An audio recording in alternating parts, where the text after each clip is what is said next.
اعوذ باللہ من الشیطان الرجیم بسم اللہ الرحمن الرحیم اللہم صلی علی محمد وعلی محمد وعجل فرجہم۔ بکھرے موتی داستان ہے پراگندہ سید عبدالحسین دستگیر شیرازی کی کتاب سے ہم آپ کے سامنے اخلاقی کہانیوں کو پیش کر رہے ہیں۔ آپ کی بیوی جان آپ سے مخاطب ہیں۔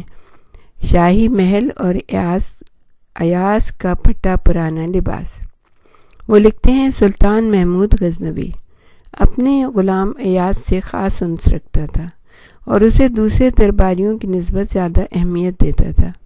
اسے اپنے تمام کاموں میں شریک رکھتا تھا اور اس سے مشورہ لیے بغیر کوئی کام نہیں کرتا تھا۔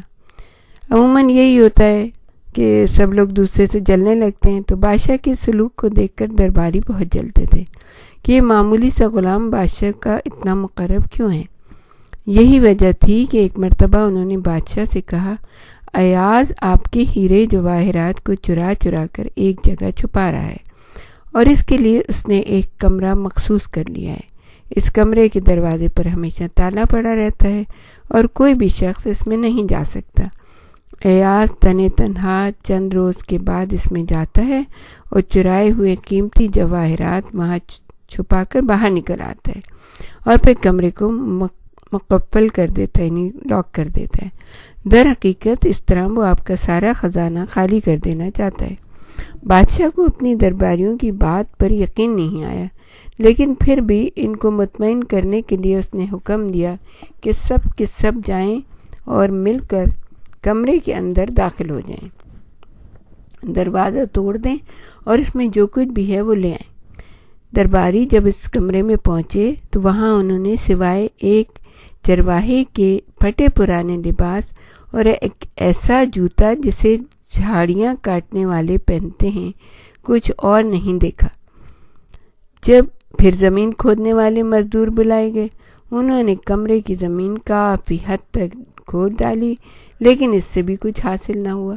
انہوں نے سارا ماجرا بادشاہ کو بتایا۔ بادشاہ بہت حیران ہوا۔ اس نے ایاز کو بلایا اور کہا کہ تم نے ایسا کام کیوں کیا ہے؟ آخر ایک کمرے کو مخصوص کر کے اس میں پھٹا پرانا چرواہے کا لباس اور ایسا جوتا جسے پہن کر جھاڑیاں کاٹتے ہیں اور کمرے میں تالا ڈال کر رکھنے کا مقصد ہی کیا ہے؟ تمہارا یہ طرز عمل دوسروں کو اپنے آپ سے بدگمان کرنے کے علاوہ اور کچھ نہیں ہے۔ ایاز نے جواب دیا، میں بادشاہ سلامت کو اصل حقیقت بتا دیتا ہوں۔ بات دراصل یہ ہے کہ میں پہلے ایک چرواہا تھا۔ جھاڑیاں اور گھاس پھوس کاٹنا بھی میرا کام ہوا کرتا تھا۔ اب میں بادشاہ کا وزیر بن گیا ہوں، صرف اس لیے تاکہ میں اپنی پہلی حالت کو نہ بھولوں۔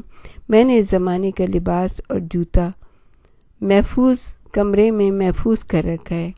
جب میں کچھ دن کے بعد جاتا ہوں اور اپنا یہ لباس اور جوتا دیکھتا ہوں تو میں کہتا ہوں، اے ایاز، تم وہی چرواہے ہو اور یہ تمہارا لباس ہے، اور آج تم یہ درباری لباس پہن کر اپنی پہلی حالت مت بھولنا۔ کہیں ایسا نہ ہو کہ تم غرور و تکبر کا شکار ہو جاؤ۔ اور بہرحال میں اپنا پھٹا پرانا لباس اور جوتا اس لیے دیکھتا ہوں تاکہ مجھ سے کسی قسم کا ظلم و ستم سرزد نہ ہو جائے۔ سلطان محمود غزنوی ایاز کی یہ بات سن کر بہت خوش ہوا اور اس طرح اس کے نزدیک ایاز کی قدر و منزلت بڑھ گئی اور حاسد لوگوں کا اس نے برا حشر کیا۔ تو عزیزان گرامی، اس کہانی میں یہ سبق پوشیدہ ہے کہ انسان جو بھی ہو اس کو یاد رکھنا چاہیے۔ بعض دفعہ ایسا ہوتا ہے کہ انسانوں کے حالات پہلے خراب ہوتے ہیں، بعد میں اچھی زندگی میسر ہوتی ہے، جیسے ایاز کوئی۔ بعض دفعہ ایسا ہوتا ہے کہ بعد میں پہلے زندگی بہت آرام و آسائش کی ہوتی ہے، بعد کی خراب ہوتی ہے۔ تو انسان کو کبھی بھولنا نہیں چاہیے اگر اس کے خراب حالات پہلے تھے، تو اگر وہ اپنے خراب حالات کو بھول جائے گا تو دوسروں کی مدد کیسے کرے گا؟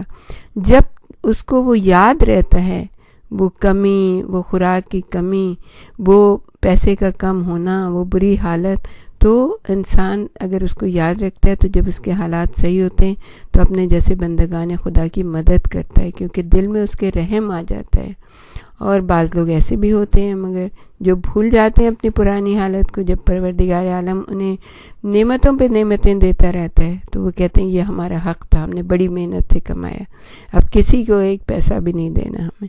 تو ہمیشہ انسان کو اپنے وقت کو یاد رکھنا چاہیے، بندگان خدا کی جس حالت میں ہو بندگان خدا کے لیے کچھ نہ کچھ ضرور کر دینا چاہیے، تاکہ جب وہ روز قیامت اپنے اللہ کے آگے حاضر ہو تو پروردگار عالم اس پہ اپنی رحمت و کرم کو نازل کرے، اور وہ بندے بھی کہ جن کے ساتھ اس نے احسان کیا تھا وہ بندے بھی اس کے لیے سفارش اور شفاعت کا ذریعہ بن جائیں۔ ربنا تقبل منا انک انت السمیع العلیم وتب علینا انک انت التواب الرحیم۔